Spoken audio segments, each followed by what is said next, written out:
Presiden kok mengujarkan kebencian sih? Eits, tunggu dulu.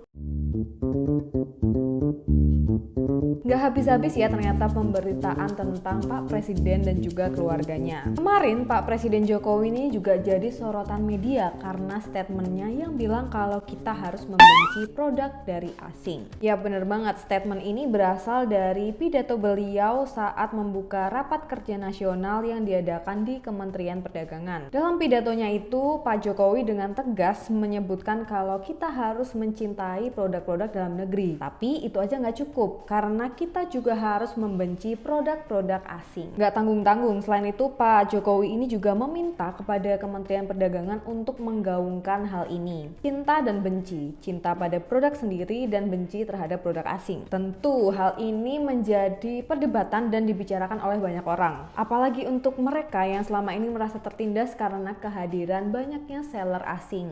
Menurut pengamat politik internasional, hal ini bisa menjadi blunder yang cukup besar. Kenapa? Karena narasi untuk membenci produk asing ini tidak sejalan dengan banyaknya kebijakan pemerintah yang membuka pintu bagi produk dan investasi asing untuk masuk ke Indonesia. Tapi teman-teman sadar nggak sih kalau isu membenci produk-produk asing ini mulai panas gitu ya setelah adanya seller asing yang ada di Shopee yang dia itu dinilai dapat membunuh UMKM di Indonesia. Untuk hal ini lebih lengkapnya sudah kita bahas di video sebelumnya ya. Jadi kalau teman-teman ada yang mau nonton bisa langsung klik link di description box. Nah, karena hal itu juga nih sekalian mau kasih info ke teman-teman semuanya. Setelah kejadian ramainya hashtag Shopee bunuh UMKM, sekarang ini Shopee juga mulai menggaungkan UMKM untuk ekspor melalui platform mereka. Nah, hal ini bisa dimanfaatkan oleh para UMKM untuk membuka pasar ekspor mereka. Karena saat berhasil ikut program ini, maka tidak akan seribet saat kita itu mengekspor dengan jalur mandiri. Tentu ada syarat-syaratnya nih untuk join di program ekspor ini. Nah, ini bukan iklan ya teman-teman. Jadi kalau teman-teman tertarik, Sobat Aksara semua tertarik, linknya bisa aku kasih di description box juga. Jadi selain kita mencintai produk lokal kita sendiri, kita juga harus berusaha untuk membuat orang luar negeri mencintai produk-produk Indonesia. Bener nggak? Semoga info ini bermanfaat ya.